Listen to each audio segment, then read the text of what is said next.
No Papo de Redação hoje, o assunto é raiva animal. Nós vamos falar com o Dr. João Long, do Centro de Controle de Zoonoses. Doutor, boa tarde.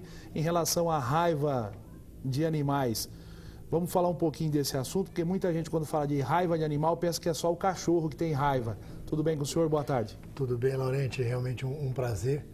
E não é só o cão, não. O vírus da raiva é um vírus que é conhecido desde o Egito Antigo, né? E afeta a qualquer mamífero. Por exemplo, nós tivemos a informação, por intermédio do controle de zoonoses, que nós temos morcegos no município com o vírus da raiva. Já foi constatado em laboratório, já foi inclusive oficializada aí uma nota à imprensa avisando que nós temos morcegos no município de Sertãozinho com o vírus da raiva. Isso é perigoso, não é perigoso? Isso pode se estender a cães e gatos? Como que é feito o controle disso? Fala um pouquinho desses morcegos e aonde que eles foram encontrados, doutor. Perfeito. Nós temos que compreender primeiro que isso já é fruto da vigilância que a Prefeitura Municipal faz em cima desta doença, né? Tá? E na história toda da cidade, tivemos o último caso, a semana passada, né, positivo, o último caso de morcego, né, positivo. Então, na história da cidade, são 4 casos, né, de morcegos positivos. Tá? Repete-se a positividade na escola Anacleto Cruz, né, e o risco para cães e gatos é interessante, né? Ele realmente existe. Muito mais para gatos, porque o gato ele vai para a árvore, ele vai para os telhados, né? Então ele pode estar muito mais próximo do morcego e eventualmente se contaminar. Entretanto, a complexidade é muito interessante. Nós temos uma complexidade gigantesca quando o assunto é raiva, ainda mais quando é raiva em quiróptero, raiva em morcego, né? E essa complexidade, ela se dá principalmente por causa de um choque de leis, né? Existem leis ambientais que protegem esses morcegos. A gente não pode chegar lá e dizimar uma colônia, porque esses morcegos, por incrível que pareça, né, eles são benéficos ao meio ambiente, são dispersores de sementes, controlam muito insetos, né? Os insetívoros comem uma quantidade de insetos muito grande todas as noites, né? E colaboram então no controle, né? Só que aí você tem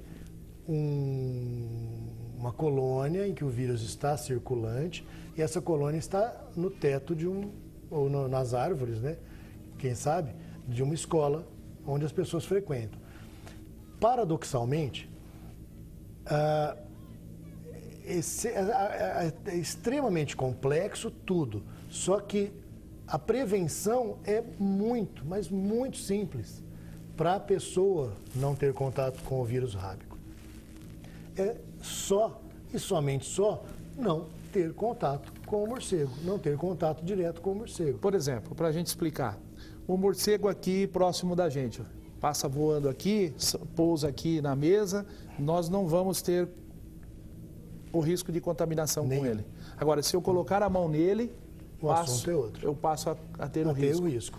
E por quê? Porque como que é transmitido? É pelo sangue? Não, não é. Ele é transmitido, assim como no cão, ele é transmitido através da saliva fresca, né? Tá? Então, veja bem, cada vez que a gente procura a mídia, né, e divulga um caso desse, vai começar a chover ligações no controle de zoonoses, dizendo assim, olha, de noite os morcegos ficam voando muito ao redor da minha casa. Nós nascemos no mar de morcego e não percebemos. Os morcegos já estavam aqui quando a região começou a ser colonizada. Eles só se adaptaram às construções e ao tipo de árvore que a gente foi colocando no local, tá? Então, assim, o morcego voando, ele está dentro da biologia dele, é fisiológico, ele está se alimentando. Ele não ataca, é um animal extremamente tímido, né? Eu duvido que a gente encontre uma pessoa que fale assim, olha, o morcego veio atrás de mim. Isso não existe, ele só se defende, ele não ataca. Agora, encontrou um morcego caído no chão, pendurado de alguma maneira na parede onde está a luz do dia, entende? Onde está pegando luz do sol, sei lá, dentro da piscina, né? Isso são situações atípicas. É este morcego que interessa para a gente. Aí nós temos uma equipe, né? É só ligar no 3945-5369 que a equipe vai até o local, captura o animal e a gente manda para analisar. Então, o fato de ter a presença do morcego não significa muita coisa, né? Eu sei que não é agradável, mas é uma situação da biologia. Por exemplo, na escola Anacleto Cruz, tem os alunos lá, as crianças. Se não houver o contato direto de uma criança, de uma pessoa com o animal, não há risco de contaminação. A mesma coisa acontece com o cão. Se o cão não for lá no chão e morder o morcego, ele não tem risco nenhum de contaminação. Perfeitamente. E com o cão e com o gato, nós temos a possibilidade de mantê-los vacinados. Aí que vai... Ele não contrai o vírus. Hã? Aí ele não contrai. Não, ele está protegido de vaciná-los uma vez por ano, né? Seja na iniciativa privada, seja através da campanha de vacinação antirrábica. Essa colônia de morcegos no Colégio Cristino, Anacleto Cruz, quantos morcegos tem nessa colônia? Já foi feito? Não dá para saber? É impossível avaliar. O que nós estamos encontrando, a gente tem visto todo o esforço da administração da escola, da dona Isabel, que está assim, acho que não passa 2, 3 dias sem a gente conversar, né, dada a preocupação dela e a nossa também, né? Mas a gente tem que entender que ali é uma estrutura. A estrutura física lá foi criada há mais de 100 anos, né? Nos parece que existe já uma programação para melhorar a estrutura na junção da parede com o teto, que é por onde eles entram, né? Tá? E com isso, assim, dispersar um pouco mais essa população. Mas, assim, é óbvio que essa população se realoca em outros locais. O que eu costumo dizer, para fazer uma comparação biológica, é que querer desaparecer com a população de morcego é algo tão impossível quanto você falar assim, olha, eu vou desaparecer com a população de barata. Não é? Não tem. Por mais você pode fazer controle, você pode limitar o acesso, tá? Mas eliminar, né? No caso dos morcegos, assim, é inviável, é impossível e é contra a lei, né? Quer dizer que morcego que à noite fica voando no quintal da casa, nas proximidades ou no forro, esse morcego aí, ele não nesse momento aí que ele está voando ali, se alimentando. Ele não traz nenhum risco para nossa para o ser humano. Absolutamente, nenhum risco. Ele está apenas se alimentando, né? E aí, assim, eu me lembro bem das nossas brincadeiras idiotas de infância, né? Em que se pegava um bambu verde, ficava uma vara de pescar, e ficava fazendo assim, isso interferia no sistema de ecolocalização do morcego, ele trombava, né? E caía no chão e a gente achava graça, né? Então, ou seja, a gente que estava derrubando ele, né? Mas na época não havia vírus rábico, né, a esse nível, né? Esse tipo de população, as espécies de morcegos que estão envolvidas nisso atualmente são espécies que até 15 anos atrás não se tinha notícia de terem raiva. Podia ter raiva, o vírus, porque são mamíferos. Mas de 15 anos atrás para trás, né, os responsáveis eram os morcegos hematófagos, né, aqueles que se alimentam basicamente de sangue e que vivem predominantemente em zona rural. Mas que na cidade é muito difícil encontrar. Não encontra. E é um esforço de pesquisa para entender como é que esse vírus foi introduzido, né? Provavelmente, né, os pesquisadores alegam que na periferia, né, digamos assim, na interface, né, da área onde o morcego hematófago agia, com a interface de onde o morcego frugívoro ou insetívoro age, né, houve uma contaminação e daí o vírus foi introduzido na zona urbana. Bom, se eu encontrar um morcego durante o dia, pendurado em algum ponto da minha casa ali, que seja no meu estranho, quintal, né?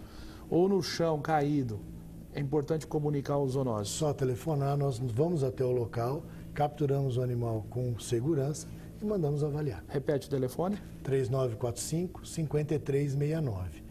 E eu queria aproveitar, Laurenti, para falar sobre vacinação, então, né? Está programada, né, a campanha de vacinação, provavelmente da Prefeitura Municipal, né? Provavelmente será no início de agosto. Entretanto, eu queria pedir assim, encarecidamente às pessoas que têm cães e têm gatos e moram nas proximidades da escola, né, que pudesse verificar a carteirinha do animal, né? A vacina, ela vale por 12 meses, né? No animal ela tem efeito por 12 meses. E se tiver vencido, né, que existem duas hipóteses. Ou procura o seu veterinário, sua clínica veterinária, né, mas que seja um local em que o veterinário assine a carteirinha e bata o carimbo, né, que seja veterinário mesmo, ou procura o controle de zoonose, a vacina é gratuita, né? Se houver alguma dificuldade maior, assim, o animal é muito grande, eu não consigo transportar o animal, a gente dá um jeito de ir até o local. É lógico que eu tenho 2 funcionários, né? Tá? Não dá para eles irem em todas as casas, porque seria assim, impensável, né? Tá? Mas o controle de zoonose ele funciona das 8 às 5 da tarde, de segunda a sexta, né? Então é no horário comercial de segunda a sexta, tá?